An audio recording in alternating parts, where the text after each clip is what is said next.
I couldn't believe that Nikki, my wife of 7 years, had just thrown at me. In just a couple of minutes, I realized how little she really thought about me. We're at a mountain resort attending a 4-day bachelorette party for her older sister, Kirsten, who was getting married for the third time.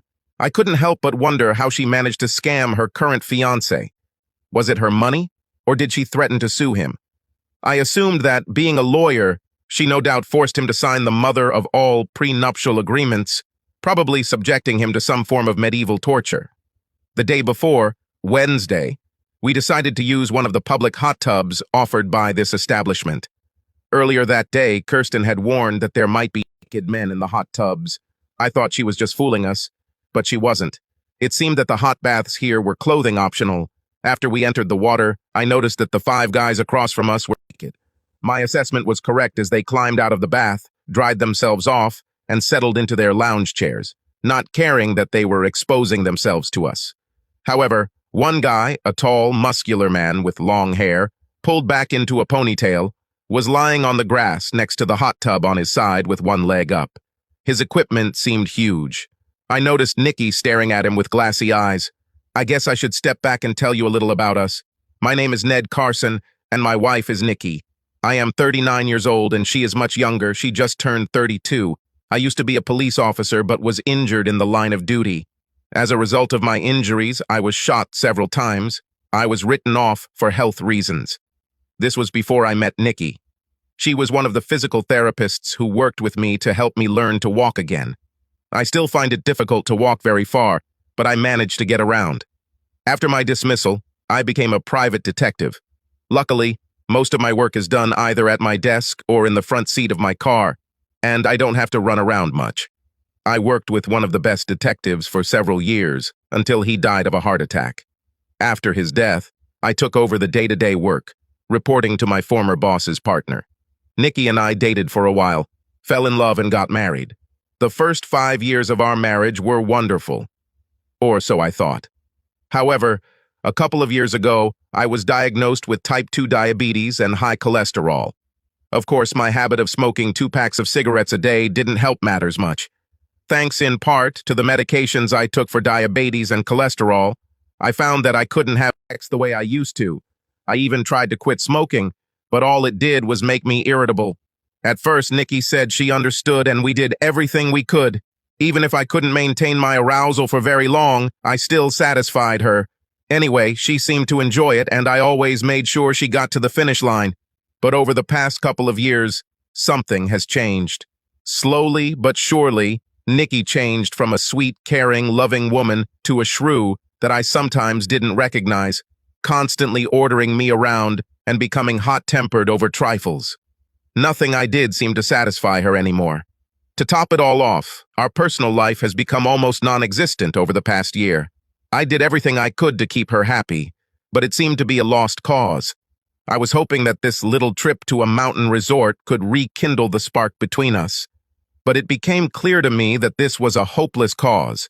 As I looked at the man deliberately exposing himself to Nikki without a care in the world, I realized that he seemed somehow familiar to me, but I just couldn't place him. Earlier today, Thursday, Nikki said she was going shopping with her sister, so I decided to go play golf.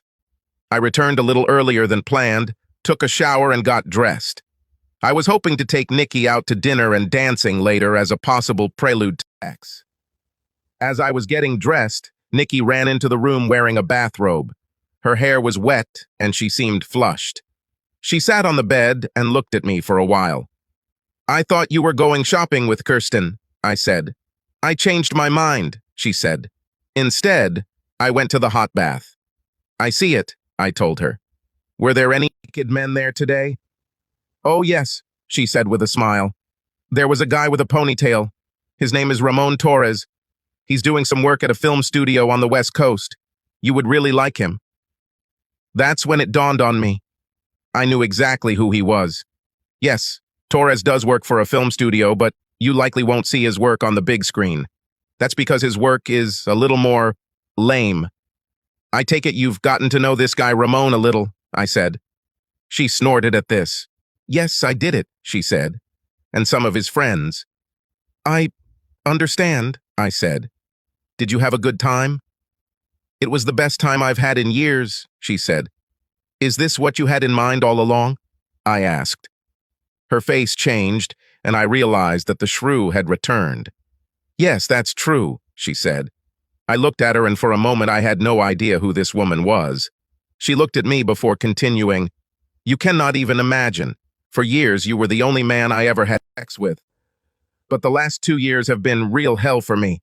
I'm dying to have sex, but you can't even do it half the time. You know why? I said. All these drugs the doctor prescribed for me. It is not my fault. Of course it is, she said. All these years you've been smoking, drinking, eating food, and lately you've barely been exercising. Now you're paying for it. And me too. I need a man. Someone who has nice big equipment. Someone who doesn't cater to my every whim. I need someone who orders me to do what he wants, not one who sits behind a desk and refuses to confront me. I felt like I had just been punched in the gut. I couldn't believe what she was saying. I shook my head and wondered if this was all just a nightmare. However, she wasn't done yet. Do you know what he did? She asked with a grin. He ordered me to take off my clothes right there in front of them all. And you did it? I asked. Of course I did it, she said. And you had sex with them too? I asked, already knowing the answer.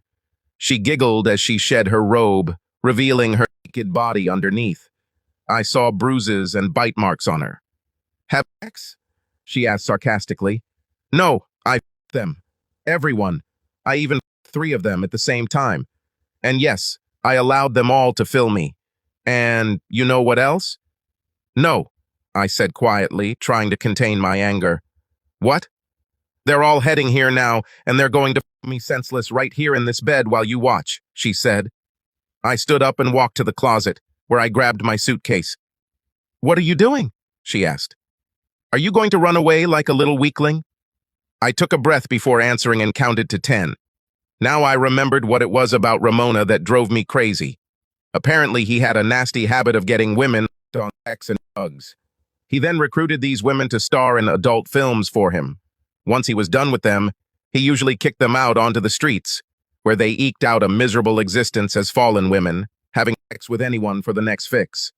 The morality guys tried, unsuccessfully, to take him out of the game several times over the years. If you were smart, you would run away too, I said. But you're not too smart, are you? Stay and have fun if you want, but no matter what, it's over between us. Say hello to your sister. I finished packing my suitcase and headed towards the door. What? Are you just going to leave me? She asked with a smirk on her face. Yes, I'm leaving, I said. I'm fed up with your and I will not be your willing. Goodbye. With these words, I turned and left. As I walked down the hallway, I saw Ramon and 4 of his friends walking down the hallway. After they passed me, I called out to him. Ramon, I called. He turned and looked at me. Yes, what do you want? He asked. I took off my wedding ring and threw it to him. You want her? She's yours, I said when he caught the ring. I'm done with her. He grinned and put the ring in his pocket. Whatever you say, dude, he said. He snorted and turned back the way he had come. I walked to the car, loaded up, and drove off, stopping to buy a pack of cigarettes and a 6-pack of beer. At that point, I really didn't care if I lived or died and decided it was either smoke it or break something. 3 hours later, I was home. I was hoping Nikki would at least call and apologize, but she didn't. To hell with it, I thought to myself. It was still quite early, so I decided to take matters into my own hands. If Nikki thought she could just have her little and go home as if nothing had happened, then she was out of her mind. I called a locksmith and arranged for all the locks in the house to be changed. I had to pay extra for it to arrive quickly, but for me, it was worth it. I grabbed a beer, sat on the back porch with a notepad, and made a list of things to do. I've worked on enough cases involving cheating spouses to know how it goes. Typically, the husband would get the while the wife would end up getting half of everything. I also knew that I would not be able to file on the grounds of adultery since it is a no-fault condition. Having made my list, I drank a couple more beers and smoked a few more cigarettes. Finally, I went to bed, hoping to wake up and find that it was all just a terrible nightmare, but that did not happen. The next morning, I got up and checked my phone, hoping against hope that Nikki would come to her senses. But she didn't. There were no calls, no text messages, nothing. I had a cup of coffee and called Nick Parsons, one of the top lawyers we worked for. After telling him what happened, he promised to prepare documents for divorce. We decided to notify her at her place of work on Monday to achieve maximum effect. "You know the rules of the game, Ned," he told me. "Don't do anything." "You know me, Nick," I told him. "Yes, I know, and that's why I'm telling you not to do anything," he said. "Talk to your boss and see if he can find someone to look after your wife and Ramon. I don't want you to be involved in this at all. You understood me? Stay away from this as much as possible." "Yes, I understand," I said. We ended the call and I dialed my boss, Paul Drake. "Hey, Ned, I thought you and your lovely wife were in the mountains," he said. "What's happening? Everything is fine?" "No, Paul, it's not like that," I said. He listened while I told him my story. He said when I finished, "I'm sorry to hear it. Do you want me to send someone there to keep an eye on what's going on?" "Yes, that would be great," I said. "But it has to be someone Nikki doesn't know." "I have everything under control," he said. "You know, I've been doing this for a while. Do as Nick says, and stay out of this for your own good. I'll send someone there as soon as possible." "Thanks, Paul. I appreciate it," I said when we ended the call. From there, I went to the bank to take care of our accounts. I charged half and canceled her credit card. I thought about canceling her ATM card, but decided to leave it as is so we could track any charges she might have made on it. However, I reduced the amount she could receive daily. Once I was done with that, I went to another bank and opened an account in my name only. I stopped at a diner and devoured a pastrami sandwich and then headed home. There was really nothing more I could do except sit and wait. After a while, I decided it was time for me to take inventory of myself. I had to do something. I stepped on the bathroom scale and noted my weight, 98 kilograms.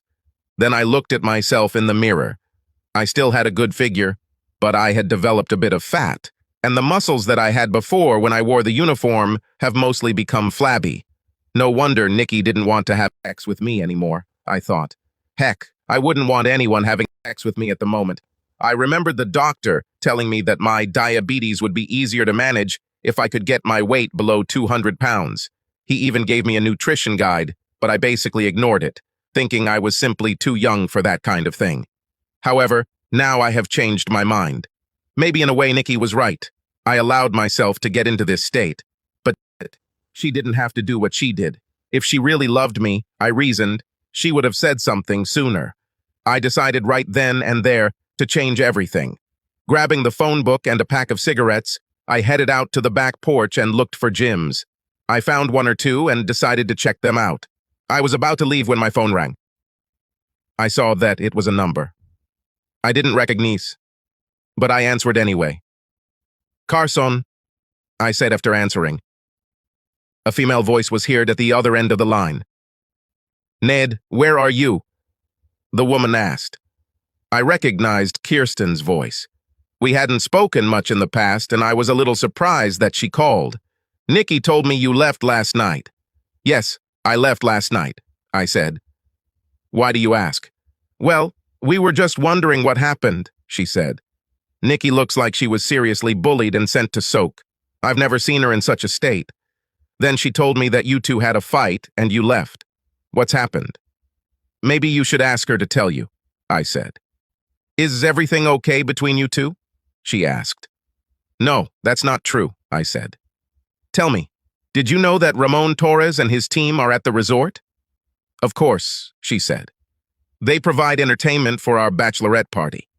I also asked them to bring a film crew." "Why did you ask?" "Oh, nothing," I said. "So you know what kind of business he's in, right?" "Yes, I know," she said. "He was highly recommended." "Did Nikki know too?" I asked. "Yes, she knew," Kirsten said. "I told her.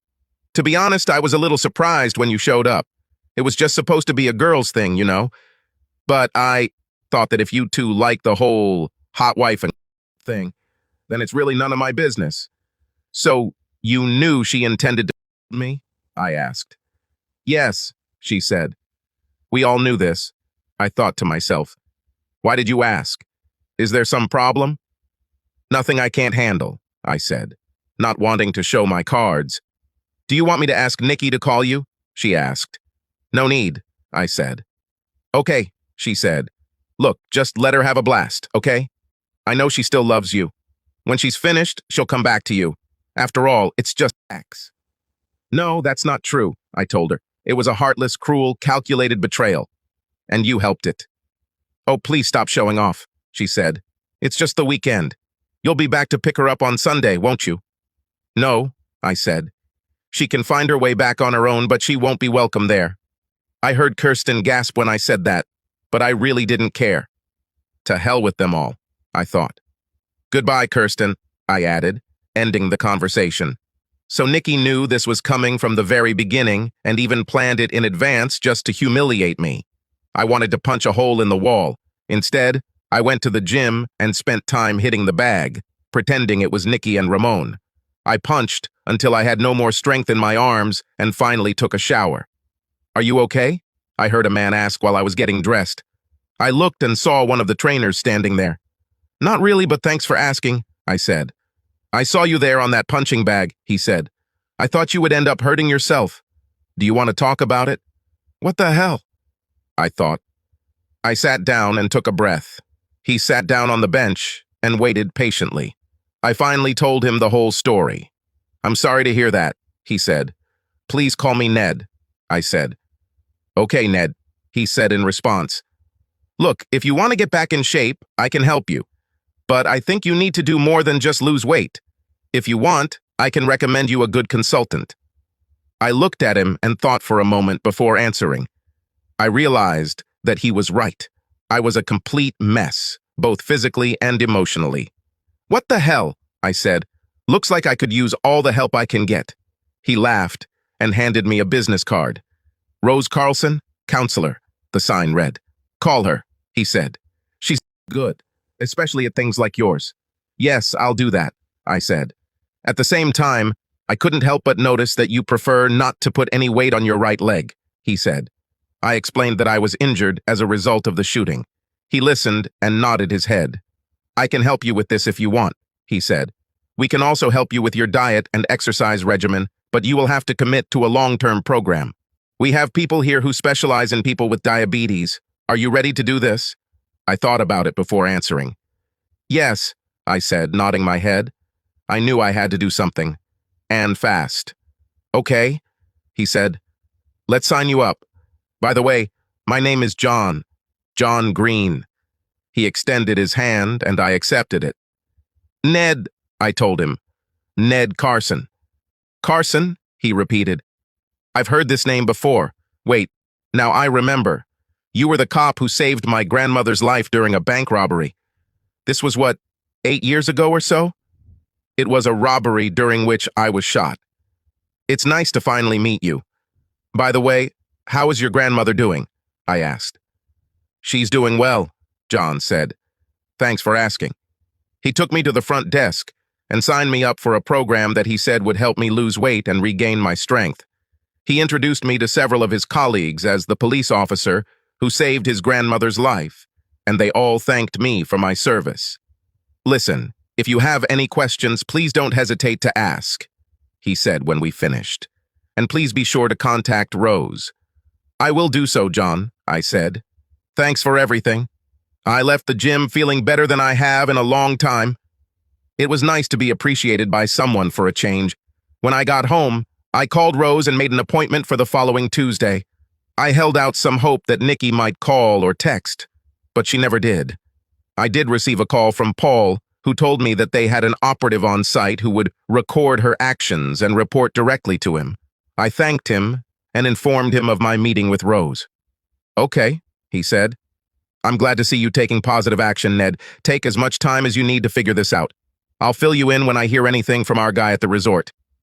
Just calm down now. Do you hear me? Yes, I understand you, I told him. We ended the conversation and I tried to relax but found it almost impossible. Part of me wanted to go and drown my sorrows in a bottle, but the rational part of me said, no, I waited agonizingly for the rest of the weekend but didn't hear anything from anyone until Sunday, around 10:01 a.m. Paul contacted me to say that Nikki had left with Ramon and his team that morning. Looks like she was very busy over the weekend, he told me. We have video, audio, photographs, reports. I'll give this all to Nick and make a copy for you in case you want to see it. Do you know where they went? I asked. I have no idea, Paul said. They left around 9 a.m.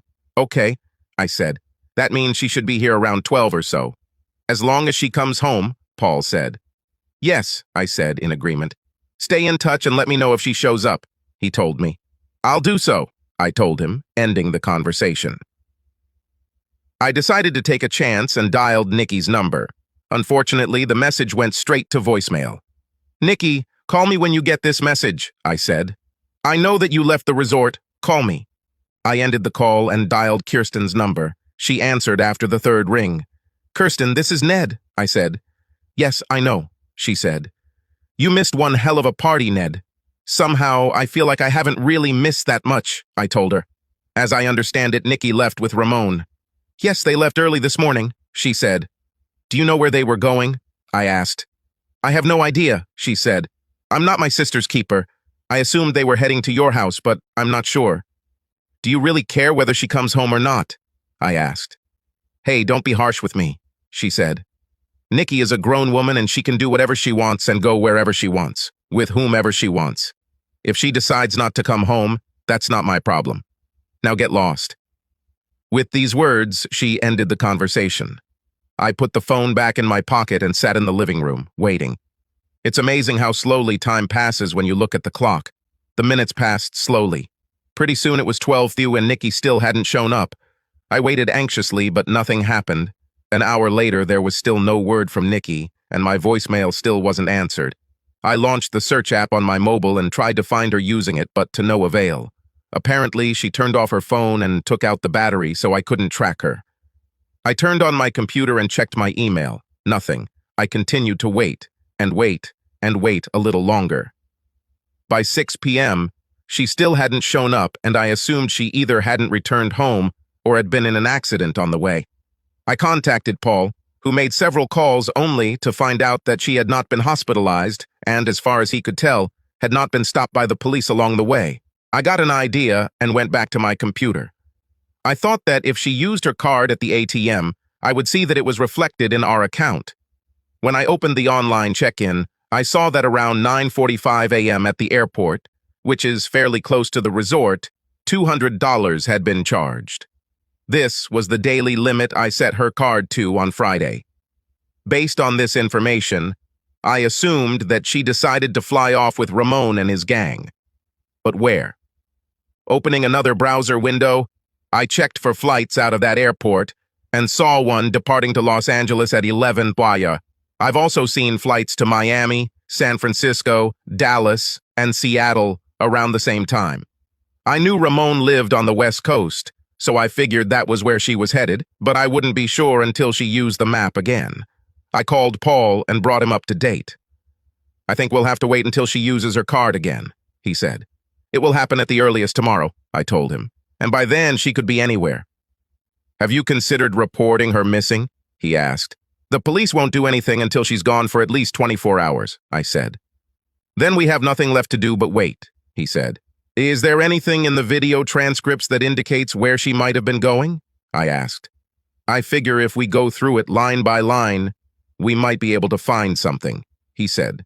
Do you want to try to figure this out? I have to do something, I said. There must be something that indicates where she is. Okay, come over to my house and we can start discussing this if you want, he said. But I have to tell you, what I saw from this was not very pleasant. I don't care, I said. I need to know where she's going and whether she'll ever come back. Well, then come, he said. We ended the conversation and I drove to Paul's house as quickly as the law allowed. When I got there, his wife Donna opened the door and let me in. Can I get you something to drink, Ned? Maybe coffee? Or do you prefer beer? She asked. I need to collect my thoughts, I said. Coffee would be ideal, please. Okay, she said. Paul is in his office, so go straight there. I walked into Paul's home office and saw that he was looking through a rather thick stack of papers. He looked up when I entered. Come in, Ned, he said. Here, Take this and see what you can find." He handed me a thick stack of papers, and I sat down to look through them. He was right. It wasn't pretty at all. Mostly, Nikki was begging to be harder and faster, and there were a lot of comments from Ramon and his gang regarding the quality of all her charms. Most of it was quite sickening and childish, in my opinion. I also couldn't help but notice the obligatory insults Nikki and her lovers were throwing at me. "It's a pity that your loser husband was too cowardly to stay by your side," Ramon said. "Yeah, well, it's his loss," Nikki said. "He will never touch me again." "He gave me his ring when he left," Ramon told her. "He said that now you are all mine, and it's over with you."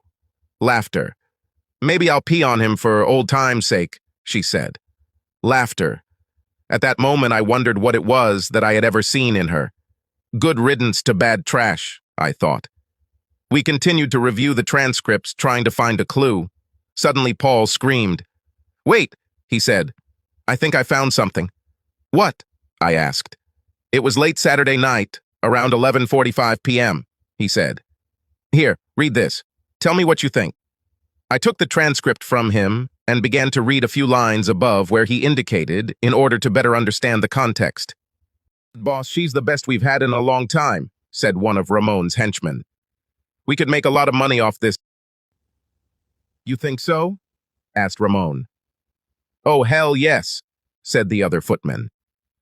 "What do you think?" asked Ramon. "Are you ready to earn some real money?"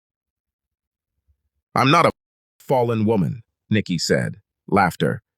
"No, baby. I'm talking about movies, online videos," Ramon said. "You have an amazing body and a pretty face. All you have to do is do what you're doing right now in front of the camera. You do this innately. I've been thinking about a whole new line of and humiliation videos, and you'd be perfect." "Yes? When can I start?" she asked. "We can leave right after the party if you want," Ramon said. "We will give you a nice apartment in Los Angeles, and you will work exclusively for me. Of course, I get a cut of everything, but you could make a hell of a lot of money if you make enough videos." "Can I have some more of that white stuff you gave me earlier?" she asked. "And a little of this ecstasy?" "Whatever you want, baby," he said. "You mean I get as much X as I want and I get paid?" she asked. "And I will humiliate losers like Ned?" "That's right," said Ramon. "Count on me," she said. "What about your loser husband?" asked one of the footmen. "Are you going to tell him?" "To hell with him. He's in the past," she said. "He'll never see me again. When are we leaving?" "Tomorrow morning," said Ramon. "We leave here at 9:00 a.m., go to the airport, and then fly west." "Hell yes," she said. "Let's do it." I returned the transcript to Paul. "Do we have this on video?" I asked him. "Yes. Let me just take the disc and turn it on," he said. He pulled out one of the discs and inserted it into his computer, then played the video, redirecting it to the timestamp in the transcript. He looked at me before starting. "Are you ready for this?" he asked. "Let's get this over with," I said. He started the video, and I saw that it was filmed through the window of Nikki and I's room. She was lying on the bed naked. Ramon was next to her, and they were surrounded by his lackeys, one of whom was holding a camera. Next to them was a tray containing several shots of what appeared to be cocaine. I could tell by the way she was acting that she was high on something, probably cocaine. I looked closer to see if I could spot anyone else, but I couldn't. I wouldn't be surprised to see Nikki's sister at the center of it all. We watched the video accompanied by the transcript. After they finished talking, they had group sex again. "I've seen enough," I said with disgust. "Turn it off." Paul turned off the video and looked at me. "Well?" he asked. "She's clearly doing this of her own free will, even though she's high on cocaine and knows what else," I said. "So there can be no talk of kidnapping. And I didn't see Kirsten anywhere in this video, so it's doubtful she knows anything. Even if she knew, she wouldn't say. But we must still make a good faith effort to find her so we can notify her. Do you know anyone in Los Angeles?" "Please, Ned," Paul said. "You know, I have connections everywhere. I'll make a few calls and see what we can come up with. When you find her, please let me know," I said. "I want to be the one to give her the documents." "No way, Ned," Paul said. "This won't happen. I know you've been in a lot of pain, but you shouldn't get deeper into this than you already are. I know you. You'd do something and I'd have to fly out there to get you out of jail. You stay right here. Let Nick and I take care of this. So help me. I will revoke your license if you even think about leaving. Okay, okay, I said, raising my hands. I'll be a good boy. I promise. Better, Paul said. Let me make a few calls and then I'll contact Nick. Don't worry, I'll make sure you're up to date. Now go home, have a beer, relax, and watch TV. In fact, why don't you take a few days off? I can't do this, Paul, I said. I have a business. I have everything under control, Paul said. Consider this an order. Are you on vacation? Effective immediately. Okay, I said. I'm on vacation. I'll be a good boy and go home. We shook hands and I headed out, thanking Donna for the coffee. I thought about having a beer again, but changed my mind and drove home. This was good because I heard the house phone ring as soon as I entered the living room.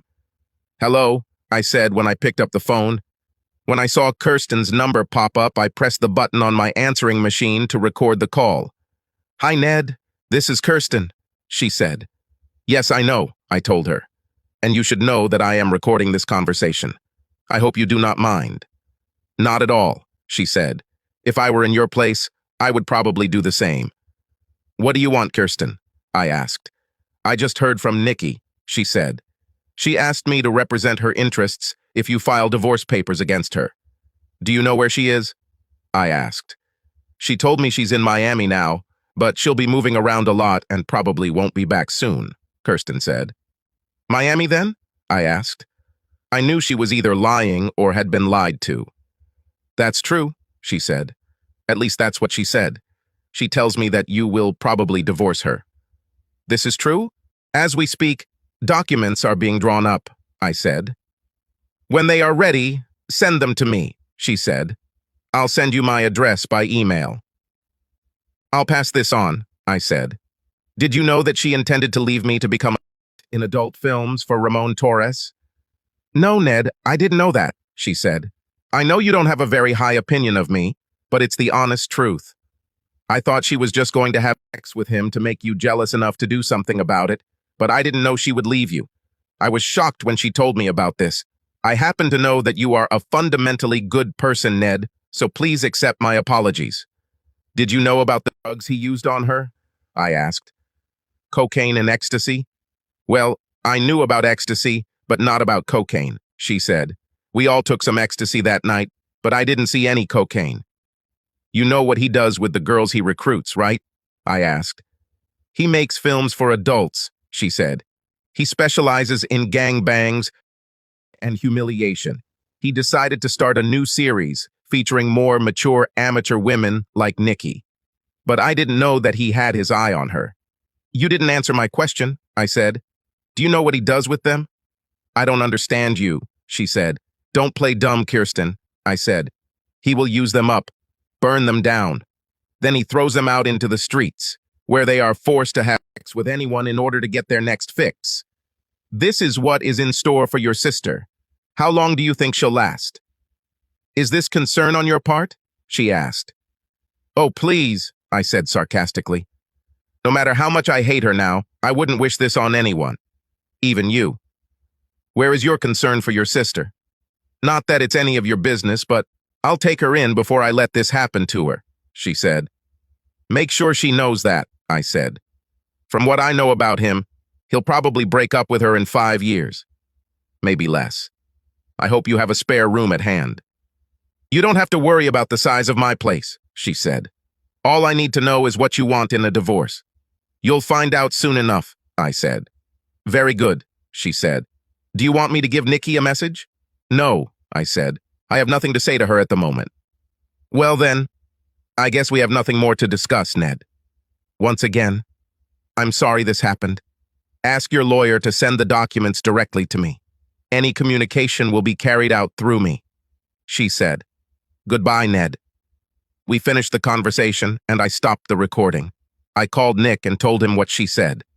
Representing the interests of his own sister, right? After facilitating her actions, he said, Wow, isn't this unethical? I asked. No, not at all, said Nick. but in my humble opinion, it doesn't look very good. We'll send Kirsten a copy of the documents, but I want to see if we can track down your wife and notify her in person.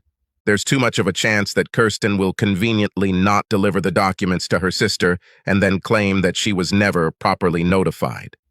Do you think she would really do that? I asked. Oh yeah, Nick said. You'd be amazed at some of the things I've seen her do. I'll talk to Paul and see if we can find Nikki. If not, we will do what is called divorce by publication. What is this? I asked. Well, when a spouse leaves and cannot be found, we can pay to publish the document in a newspaper where she will likely see it at least once a week for 4 weeks, he said.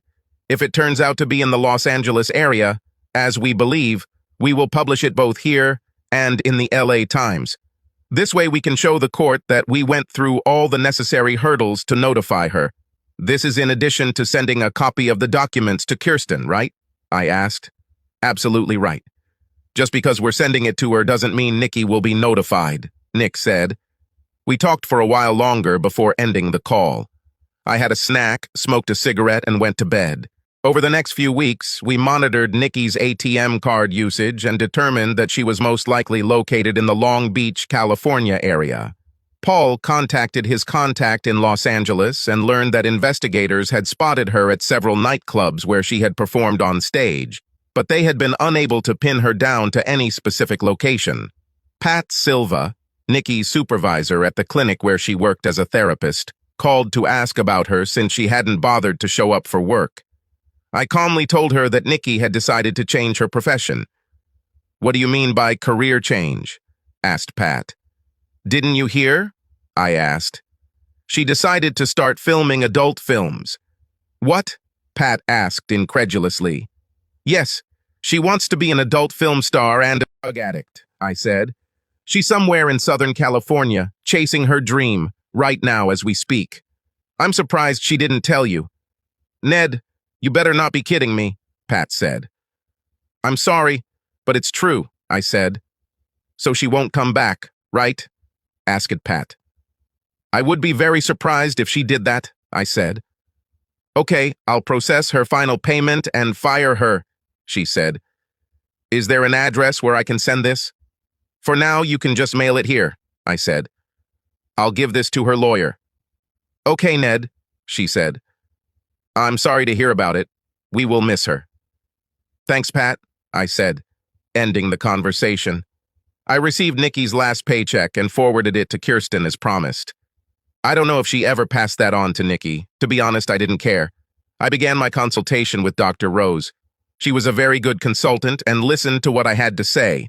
At first, I thought she was going to give me a lot of psychobabble or maybe even blame me for what Nikki did. But much to my surprise, she didn't. By the end of the first month, I started to feel much better. My time at the gym was also quite beneficial. I was able to lose a few pounds and developed a diet that I could actually live with.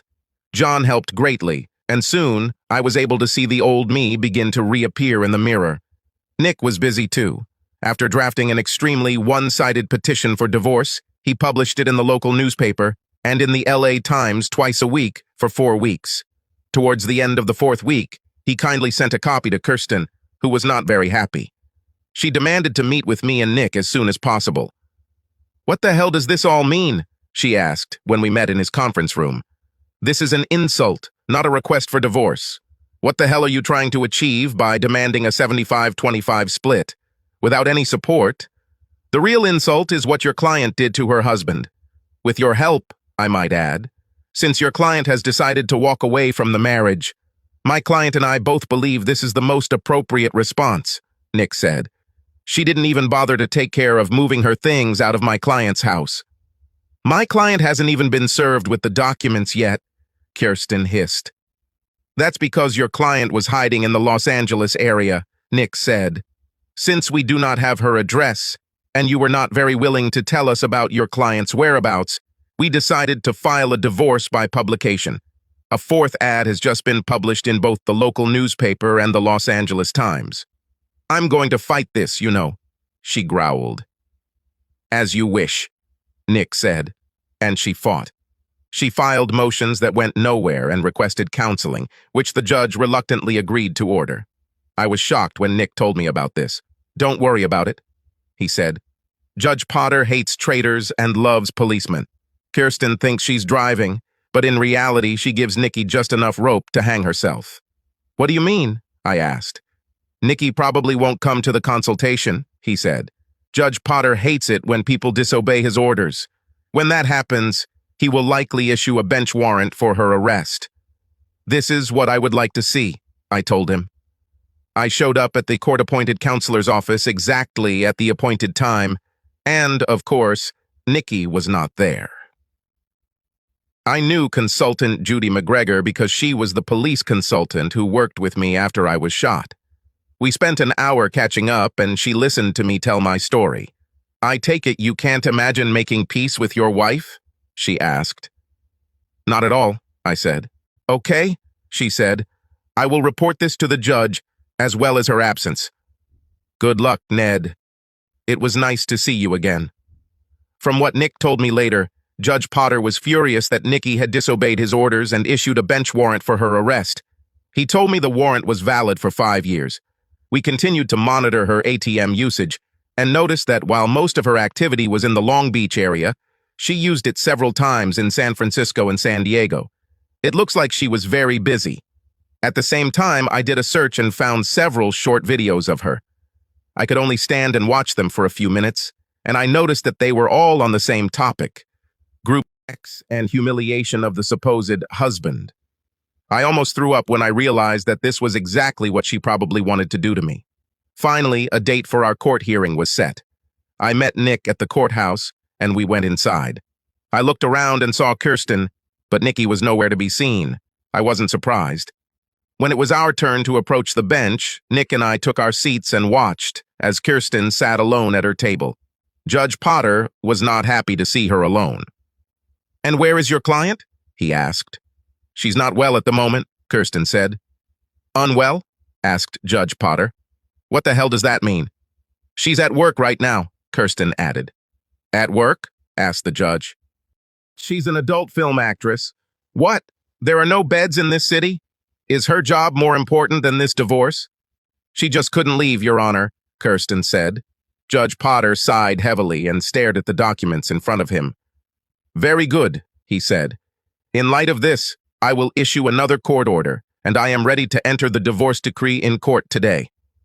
"But, Your Honor, we still need to submit motions," Kirsten said. "I saw everything I needed to see, lawyer," said the judge, clearly annoyed. He looked both ways before continuing. "While there are guidelines that govern what a court can award, the fact is that in this state the bench has a lot of discretion in determining the division of marital property," he said. "In the course of my reflections, I appreciated both sides in this dispute. On the one hand, there is a highly decorated former police officer who almost lost his life, protecting a 70-year-old grandmother. On the other hand, there is a woman whose lawyer admits that she is a drug-abusing adult film actress who deliberately betrayed and abandoned her husband to pursue her debauched lifestyle. And it is my understanding, lawyer, that you had a hand in facilitating some of your client's actions. I have to say, this really worries me. I consulted the state bar, and they told me there were no ethical violations, even though you came awfully close to crossing the line. I advise you to be more careful in the future. After reading all the documents and the attorney's report, I feel that I have no choice but to grant the plaintiff's petition for divorce as filed," he said, banging his gavel. "Good luck, Mr. Carson, and thank you for your service to this community," he added. I looked at Nick in surprise. "Did we just win?" I asked. He smiled, looking at me. "Of course we did it," he said, shaking my hand. "Congratulations, Ned. You are now a free man." Kirsten collected her things and came up to us. "Congratulations, Ned," she said, extending her hand. "You've got your pound of flesh. I hope you're happy now." I took her hand and shook it. I knew that losing such a case would not be easy for her. "No, I'm not happy," I said. "I haven't been happy for quite some time." I took a DVD out of my briefcase and handed it to her. "You once said that if I need to tell Nikki something, I'll let you know. Here is my last message to her. You can look at it if you want, I don't care. I also have a cashier's check for her portion of our account. I closed it late last night. I'll give this to her, she said quietly. By the way, what's on the DVD? Nothing special, I said. Just a little message for her. In fact, it was more than just a small message. The day before, I hauled a 50-gallon drum out to the backyard and mounted the camera on a tripod. While the camera was filming, I filled a barrel with all the clothes she had left behind, including her $2,500 wedding dress, every photograph I had of her, and many little trinkets she had collected over the years. I even broke the wedding portrait that hung above our bed and stuffed it in a barrel. I doused everything in the barrel with lighter fluid and set it on fire. While it was burning, I spoke into the camera. "Nikki," I began, "there was a time when I would have taken a bullet for you. I loved you with all my heart the entire time we were together, and I had hoped that we could grow old together. Unfortunately, you had other plans. So this won't happen. I've seen some of your work on the internet, and I can't help but think that this is what you intended to do to me. This won't happen either. Don't ask if we can ever be friends. Friends don't do what you did. And don't ask me if I will ever forgive you, because I won't. I just hope that one day you wake up and smell the coffee before it's too late. Goodbye, Nikki," I said before leaving the camera to record the final destruction of everything she had left in the house. Life continued after Nikki. I redecorated the house, banishing everything that even slightly reminded me of my ex-wife. I continued my consultations with Rose and worked out at the gym 3 days a week. I even stuck to the diet we made together and threw my cigarettes in the trash. A couple of months later, I weighed myself and discovered that I was now 84 kilograms. I still had a lot to do, but I felt better than I had in a long time. The only thing I was missing was the female companionship I once had with Nikki. And then it happened. I was at the local market buying some groceries when I ran into her. Literally. It was an accident. I wasn't looking where I was going and crashed into her with my cart. When I realized what I had done, I apologized profusely and came face to face with the most charming smile imaginable. Needless to say, I was disarmed. For a second, I forgot to breathe. Then I introduced myself and noticed that she wasn't wearing any rings. She accepted my apology and told me her name was Brenda Wilkins. We started talking and somehow I managed to invite her to dinner. Much to my surprise, she agreed. As it turned out, Brenda was a widowed doctor. Her husband and young son had died in a car accident several years earlier while returning from a father-son camping trip. I expressed my condolences and told her about my divorce from Nikki. Somewhere in all of this, I mentioned my diabetes and what the medications did to me. She nodded her head in understanding. "I've encountered this before," she said. "Look, why don't you come to my office with your meds and let's see what we can do about it." I made an appointment and brought all my medications. She was shocked when she saw everything. After drawing some blood, she suggested making a few changes, and I felt a difference almost immediately. "Of course," she explained, "my diet and exercise had a lot to do with it, and giving up cigarettes was a huge help. The first time we slept together, I felt like a completely different person, and for the first time in more than 2 years, I felt satisfied." The next morning, when I woke up and saw Brenda's pretty face, I knew there was no way I could give this up. She covered my face with kisses when I asked her to marry me. After we got married, we sold our houses, pooled our money, and bought a new house in a newly developed area. We both decided that it would be nice to start over so that nothing would remind us of the past. A little over a year after we got married, Brenda gave birth to twins, a boy, Christopher, and a girl, Julie. Life went on as usual with the Carson family, and I discovered that I loved being a father. One day, about 10 years after we got married, there was a knock on the door. I opened the door and saw Kirsten standing on the porch. She looked like she had been put through a meat grinder. "Ned, good to see you again," she said. "It's good to see you, Kirsten," I replied. "Please come in." She entered and looked around. I invited her to sit down and introduced her to Brenda and the children. "So, what brings you here, Kirsten?" I asked. "This is Nikki," she said. "You were right about Ramon." "About?" I asked. "What's happened?" "It took about 5 years, but he eventually used it up, just like you said," she told us. "She ended up on the street doing magic tricks to support her addiction. Unfortunately, women of easy virtue of her age do not live long on the streets. She managed on her own for a while, but eventually ran out of money and became homeless. She was found unconscious in an alley and taken to a rehabilitation center. I found out about this a few months ago and ordered to bring her here. She has cancer and it doesn't look like she'll last long. I thought you said you'd never let her get to that point, I said. What's happened? We lost touch with each other about 6 years ago, she said. Los Angeles authorities contacted me and I flew out to see her. She doesn't look good. I'm sorry to hear that, I said. What do you want from me? She wants to end this, Kirsten said. She wants to see you one last time. I know you don't think highly of her or me, but I hope you find the strength to see her one last time. Please. It was something new. Kirsten asked for a favor. I looked at Brenda and saw concern on her face. What do you think? I asked her. Kirsten is right, honey, she said. She needs to calm down. And honestly, you think so too. How serious is cancer? She asked Kirsten. That's bad, Kirsten replied. By now, the infection has spread throughout most of her body. The doctors said that if they had caught the disease much earlier, they might have been able to cope with it, but now it is too advanced. They say she may live for a few more months or even a few hours. Okay, I said. I'll go see her. I'll go with you, Brenda said.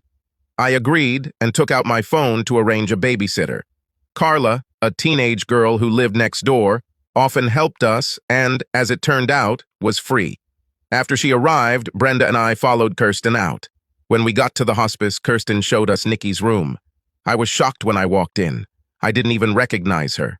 Her thin, frail body had many tubes embedded in it, and her face was blotchy and discolored. It was as if all the beauty she once possessed had been sucked out of her. She opened her eyes as I stood next to her bed. Ned, she croaked, and a tear rolled down her face. Is this really you? You look so good. Yes, it's me, Nikki, I said. Oh, Ned, I'm so sorry, she sobbed. I screwed up so badly. I spoiled it all. I know you said you'll never forgive me, but I'm begging you. Please, it hurts so much. Forgive me? I looked at Brenda and saw a tear roll down her cheek. I knew what I had to do, and it would be the hardest thing I've ever done. I sat down and took her hand. She was cold to the touch. It's okay, Nikki, I said. I forgive you. She burst into tears and grabbed my shirt with her other hand. I hugged her and let her cry on my shoulder. A few minutes later, a nurse came in, looked at her chart, and administered something to her IV. This will help her get some sleep, she said before leaving.